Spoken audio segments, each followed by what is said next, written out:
Welcome to Energy Frontier, the Wyoming Landscape Podcast. Hosted by Dr. Holly Krutka, Executive Director of the School of Energy Resources at the University of Wyoming. The show highlights SER's role supporting our mission to promote energy-driven economic development for the state of Wyoming. The Wyoming State Geological Survey performs many functions to research and monitor the state's geology, so we can better understand and develop these and other resources. This episode features Dr. Erin Campbell, the Wyoming State Geologist who oversees the Wyoming State Geological Survey. Dr. Campbell, welcome. Thank you for being here. Let's start by having you tell our listeners about your background, how you came to work at the Wyoming State Geological Survey, otherwise known as WSGS, and your role there. Well, thank you, Dr. Krutka. It is such a pleasure to be here, and I'm honored to be asked. I have a PhD in geology that I received here at the University of Wyoming, after which I worked at Chevron for several years in Louisiana and California. Then I returned to Wyoming in 2001, where I taught at the University of Wyoming, and I was the director of the geology field camp and taught several other classes and did research on structural geology and geomechanics. Then I moved to the State Geological Survey in 2016 as the manager of energy and mineral resources, but was appointed as state geologist by Governor Meade in 2017. And I was reappointed by Governor Gordon in 2019. So the state geologist really wears many hats. In addition to directing the State Geological Survey, which has a staff of 21 employees, I also serve as a commissioner on the Wyoming Oil and Gas Conservation Commission and a commissioner on the Enhanced Oil Recovery Institute. I serve on the Wyoming Board of Professional Geologists, on the State Groundwater Committee. I participate in the Yellowstone Volcano Observatory and on a number of other state and national organizations as needed. For example, right now we have the State Nuclear Working Group, since there is the Natrium reactor being built in Kemmerer, Wyoming. I'm also a member of the Governor's Cabinet, and I'm on the Consensus Revenue Estimating Group, or CREG, which is an organization that forecasts the revenue for the state. And my role is to estimate or forecast energy and mineral production. Great. So I think folks in the energy sector, at least some of them, do understand the important role that, in general, state geologic surveys play. But it is, across the nation, a really important role. I will never forget when we hosted Harold Hamm from Continental, who really has changed the energy landscape. He was very interested during our tours and our discussion, but when he found out he was going to meet you, the state geologist, he lit up. And it's because I think someone who's been around the subsurface and the energy sector for a long time, he really understood the role that state geologists play. And he actually gave me a little talk about that before you showed up. From your perspective, can you tell us about the role that geologic surveys play across the nation and why are they important? Well, that's so good to hear that we are recognized by people in the industry, because I think we are organizations that do tend to be overlooked at times. Lots of people are familiar with the USGS and the work they do nationally, but state geological surveys are focusing directly on the state issues in energy and mineral resources, hydrology, geologic hazards, and geologic mapping. And we are really here to serve the people of our states. And each survey's priority is different depending on the needs of their states. For some states, mining is a top priority, and for others it could be groundwater issues, and others emphasize geologic hazards like earthquakes or landslides. And there is an organization that brings all of us together as state geologic surveys, and that's the Association of American State Geologists. And through this organization, we work together to educate Congress about the important issues in earth science across the country, because one survey isn't going to have much of a voice, but at a national level, together, we have a very strong voice. Wow, that's really interesting. And so narrowing down, like you said, the state surveys focus on the states that they serve. The Wyoming State Geologic Survey has a long history. And of course, I am not a geologist, but coming here and working with so many geologists, working with you, it seems like Wyoming just really has a strong profile and a strong foundation, pun intended, in this space. So tell our listeners about the history of the Wyoming State Geological Survey and how it has served the state over the years. Well, this is actually a good story. So settle in because it's going to take a little bit. In 1877, they appointed the territorial assayer. And this was designed to increase mining activity in the state. So they would take in samples from across the territory, because it wasn't a state yet, and conduct assay tests for $1 for gold and silver, so those were subsidized, and $3 for other metals. And each sample was accompanied with a location and mine information on the shaft and the tunnel and the size and things like that. And the territorial assayer kept records which were available to the public to help promote more mining. And of course, the prospectors did not really care for this. They did not want anyone to know where their things were. But apparently the governor didn't pay the bills for the territorial assayer's office, and they were paying for the analyses themselves. And so he resigned. And then in 1881, the next governor changed the position to the territorial geologist and required him to write reports on potential and existing mining activities. So at this time, there was a lot of optimism for mining in the state, and everyone was asking, why are the surrounding states so mining rich? And Wyoming is not. So we had the Leadville mine, the Deadwood mine, Comstock. Why isn't anything happening in Wyoming? Well, clearly hiring a territorial geologist would fix this. So they hired a new territorial geologist, but similar to the first position, this person got crosswise with the governor and had to pay the bills for the office out of their own pocket. So were these governors they were supposed to be paying and had agreed to pay? Yes. But, okay. They did not. Something went sideways. Okay. Something went sideways. What. Yes.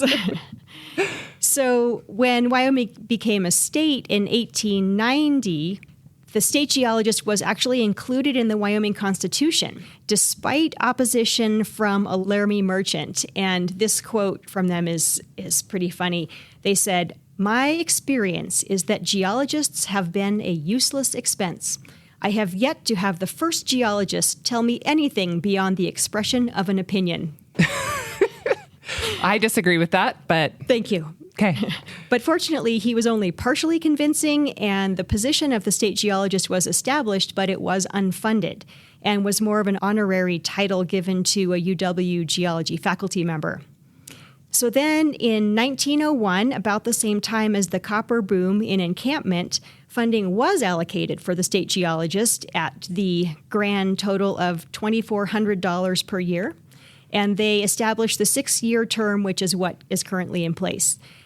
The state geologist at this time was also the inspector of mines, and so the first state geologist spent a lot of time investigating mine swindles and testifying in cases of mining fraud. Wow. Then around 1908, oil and gas started taking priority over mining. Then in 1933, due to state budget cuts and the Depression, the office of the state geologist was actually disbanded, and the state geologist became a title associated with the chair of the UW geology department. But the previous state geologist argued against this, and their quote is, "The duties of the state geologist's office are primarily of an economic nature, dealing almost wholly with practical problems.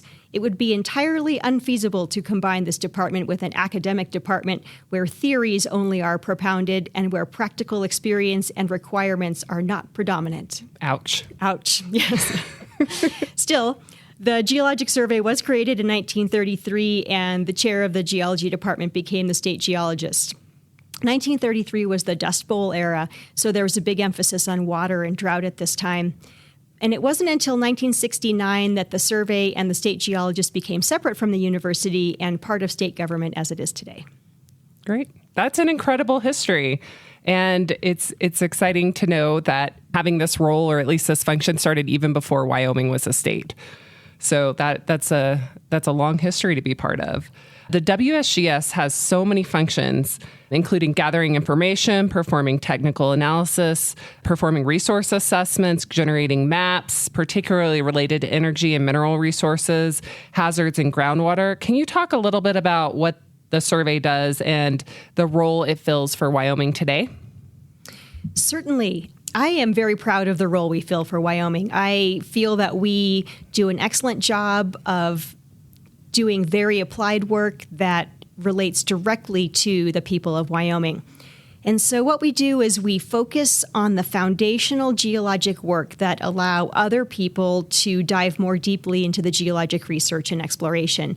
For instance, we do quite a bit of geologic mapping, and that's where we hike around in the field, identify rock types, take measurements of orientations, and put that information on maps.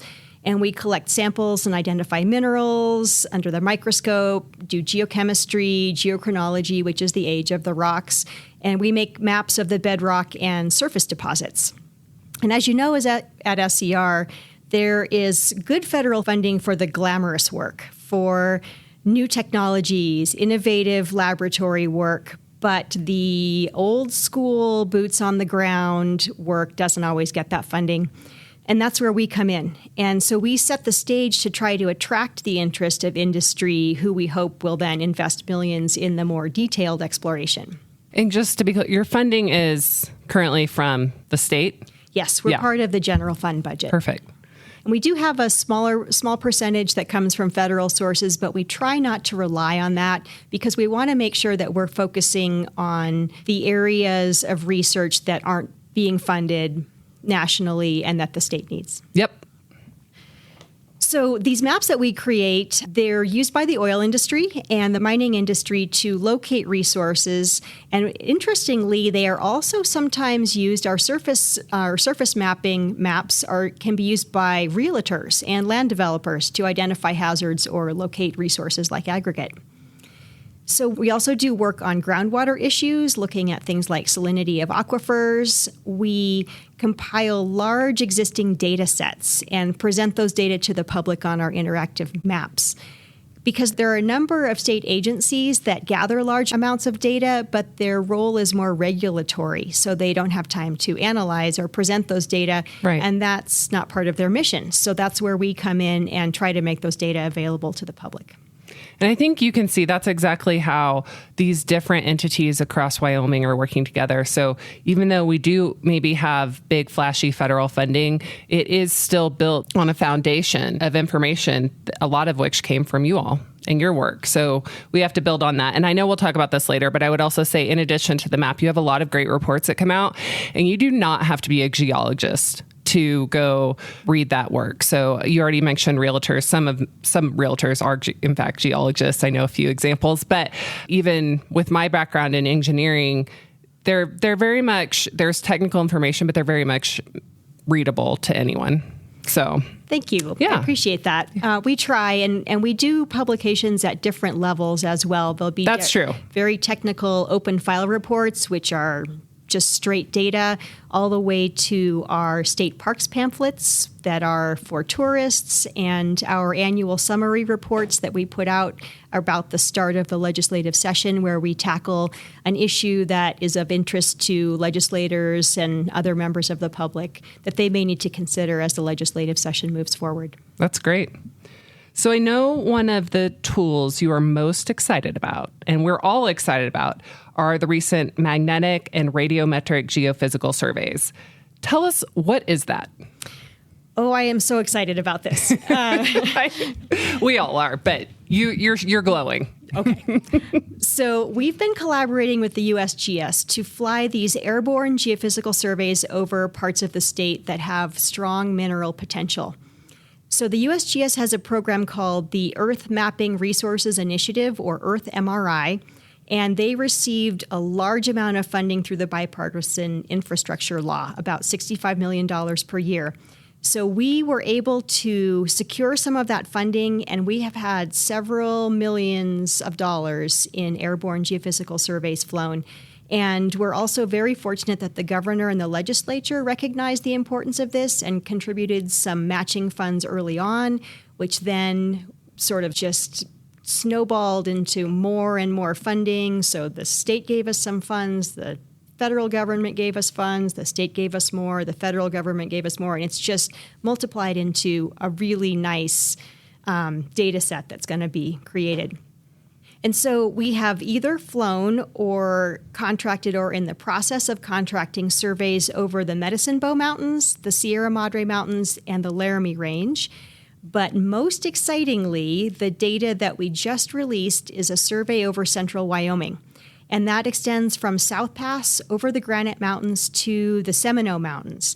And we chose this area because we surveyed mining companies who were working in Wyoming and asked them where they would like to see these data. And most of them, for the majority of them, this was a big priority. This is an area that's currently being explored for gold, copper, nickel, cobalt, and uranium. So for these surveys, what we do is we have either helicopters or fixed-wing aircraft. If the area is flat, we can use fixed-wing. If it has a lot of topography, we have to use a helicopter because they have to stay at a constant elevation of 100 meters above the ground. And then they fly back and forth in these lines 200 meters apart, carrying instruments to measure magnetics and radiometrics. So the magnetic data, which is collected by this instrument that looks like a giant Q-tip sticking out the front of a helicopter, the magnetic data will highlight the rocks that have a strong magnetic signature. And this helps us identify faults, intrusive rocks, or any sort of distinct compositional difference between neighboring rocks. And these data can see down to about 3,000 feet, so we can see through the trees and through the surface sediments and trace mineral trends across long distances. The radiometric data record radioactivity, so this sees potassium, uranium, and thorium, but just right at the surface. And what's the most valuable thing you've learned so far? Well, we have heard from a couple mining companies, several mining companies, and their geologists and geophysicists are thrilled with this data. They said that the surveys have helped them prove up their prospects and have given them adjacent locations to explore. But one thing that we're seeing is that the data give a much clearer picture of the major crustal boundary that extends from South Pass to the Seminole Mountains, which is why we chose this location. And this is where there are 3-billion-year-old rocks on the north side of the fault and 2.7-billion-year-old rocks to the south. And where you get a contact like this, these type of tectonic zones, they're typically associated with mineral development. And so we anticipate quite a bit of interest from the mining industry. Wow. Anything surprising that came out of this work so far? Yes, we were very surprised to see a magnetic high in the middle of a flat area with nothing at the surface. So this was south of the Granite Mountains, and it's an area that's covered by young quaternary deposits, and we don't see anything that should be causing this magnetic high. So there's definitely something in the subsurface causing this signature. So if there are any geophysicists out there that want to take a look, we would love to know what they think. Great. So how much longer will this work continue? Well, we are hoping that the Medicine Bow geophysics data will be released this summer. It's in processing now. The Sierra Madre data are halfway flown and will be completed. The flight should be completed this summer. We have to wait for the snow to melt before we can do that. The Laramie Range is in the early stages of being contracted. But another exciting development is that we just learned that the USGS is going to fly an electromagnetic survey all the way from the Medicine Bow Mountains up to the Black Hills to trace the Cheyenne Belt, which is another tectonic suture zone that could have mineral potential. So it'll be ongoing for several years. And so now people will know what if you see a plane flying back and forth with something that looks like a giant Q-tip, that's what's happening. There was a great press release. I can't remember what news agency it came out of, but it basically said, "Don't be scared." That's good. Yep. Good. Well, and we're so excited about the opportunities this will lead to in Wyoming in the future, but we also have incredible mining and energy production now. So it's just one example. Wyoming is home to the world's largest trona deposits. What can you tell us about these deposits? Yes. So trona is a mineral that forms from evaporated water. And southwestern Wyoming was covered by an enormous lake for about 5 million years between about 53 and 48 million years ago. And this was called Lake Goshute. And it was full of crocodiles and turtles and fish, and there were birds living around the shore. And during dry periods, the water would evaporate and deposit the trona. So there are 40-foot thick trona beds separated by layers of lake bottom sediments like sandstones and shale.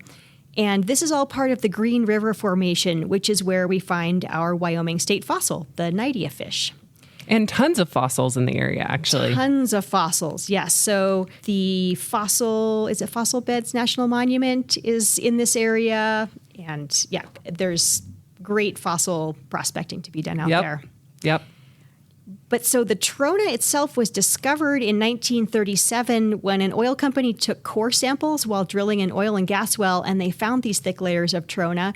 The USGS started looking into it, and 10 years later, another company came in and began mining the trona at a depth of about 1,500 feet.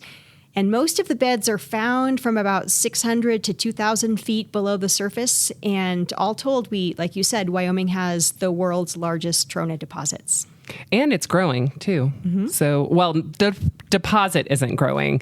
The production is growing. But those mines are incredible. The roads underground just go on and on forever. So it's amazing. It is amazing. You could get lost down there. They're very careful not to. Exactly. And then Wyoming's also home to the largest uranium reserves in the U.S. And Wyoming has quite a bit going on in this space. We're thinking uranium production appears to be poised to ramp up. Can you tell us what led to this and what we can expect in terms of production and revenue for the state from uranium production? Well, uranium is definitely making a comeback. Yeah. With the focus on alternate energy sources, nuclear energy is gaining in popularity. And particularly projects like the Natrium reactor in Kemmerer, it takes a lot of uranium to power those projects. And most of the world's uranium comes from Kazakhstan, and there has definitely been a push to develop more domestic sources in the U.S. In fact, as I'm sure you know, May 14th, President Biden signed into law the law prohibiting Russian uranium imports. Yep. So Wyoming has several uranium mines, all of which were on standby until about 2023. But we were some of the last mines to go on standby relative to other states, so we're the best positioned to restart our production. And these producers were sort of waiting for prices to rise. A lot of them say it's about $60 to $70 per pound is what we need to start production again. And so in 2023, 2 companies announced their plans to restart production, and things have been underway. They're facing challenges in terms of restaffing and finding rigs for the in-situ drilling, but they are definitely making progress.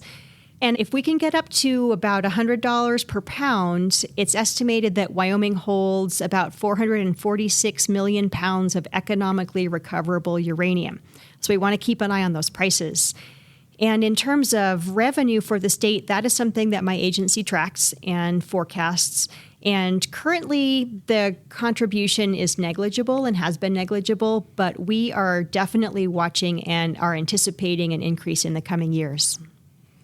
And you mentioned your agency is always watching the revenue to the state of Wyoming, and part of that might relate to your role that we already mentioned in CREG, which you explained what they do. So the state survey monitors and forecasts production for energy and minerals, and then that information can be used in these CREG reports. Can you tell us about the methods that the survey uses to create those forecasts, particularly for oil and natural gas production in the state?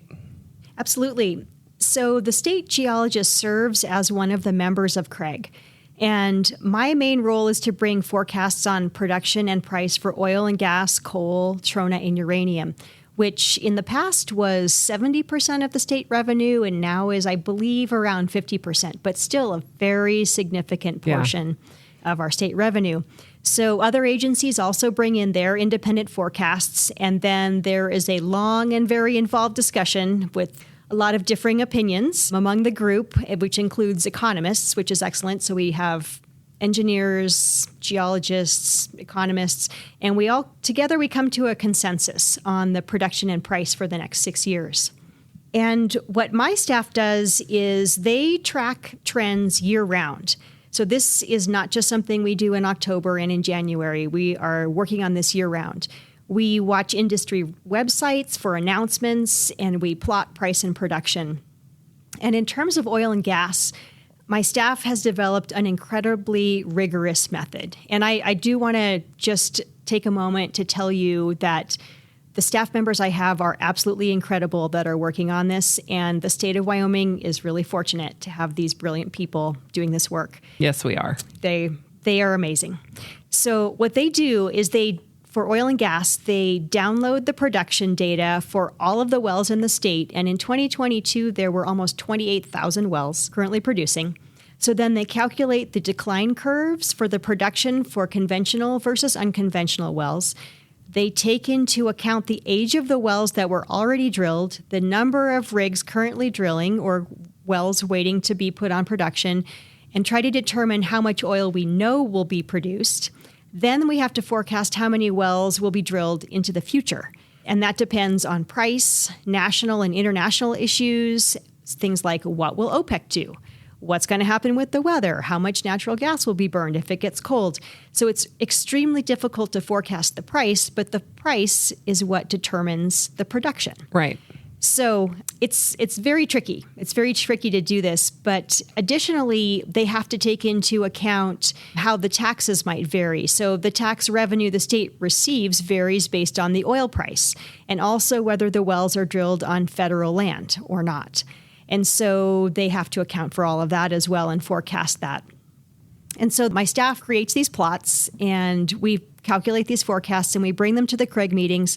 And I'm sure you know how hard it is to anticipate what the gas price is going to be at the pump next week, let alone what it's going to be 6 years from now. So the fact that the overall CREG forecasts, including all the different sources of revenue beyond energy and mineral resources, those forecasts generally fall within about 5%. Wow. So it's pretty incredible. It is incredible. And you think about all the black swan events that happen. Minerals and energy are global commodities.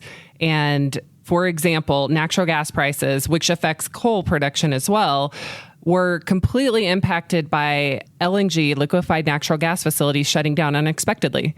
No one could see that. So the fact that you're within 5% is truly, truly incredible. So just to revisit, this is called this information goes into the Wyoming Consensus Revenue Estimating Group, CREG is what we're calling it. And if you Google that, those reports are available to the public. They are. And the Legislative Services Office, the two co-chairs of CREG, do an excellent job of synthesizing the considerations that went into the forecasts. And so they are a really good read, actually. Yeah, they are. And thank you to you and your team, Dr. Campbell, for doing that work for the state. So moving on to something that is on the cutting edge of how you make money off of it or benefit the state is subsurface pore space, something we look at a lot for CO2 storage here at the School of Energy Resources. And it's become a topic of wider interest over the last few years. Can you walk us through the multiple use aspects of pore space, particularly as related to carbon sequestration, oil and natural gas production, hydrology, and more? Yes. So as a commissioner on the Wyoming Oil and Gas Conservation Commission, I have to help make decisions on contested cases for oil and gas issues. But with the increasing use of the subsurface, I see this becoming increasingly complicated. And as you said, we currently have oil and gas, enhanced oil recovery. We also have wastewater injection. We have aquifers, and they're all interacting in the subsurface. Now we're adding really significant projects in carbon sequestration, and we may have hydrogen recovery and storage and geothermal. So these industries could be competing for the same pore space. And Wyoming has been very proactive in drafting legislation to try to get ahead of the potential conflicts. But in order to understand how these industries might interact, we need a much better understanding of what's happening underground. So how much pore space is available? How extensive are the reservoirs? How quickly does flow occur through these reservoirs? Are the reservoirs connected? These are all geologic questions. And so we really need more baseline data on porosity, permeability, stratigraphy, geologic structures, in situ stress, geomechanics.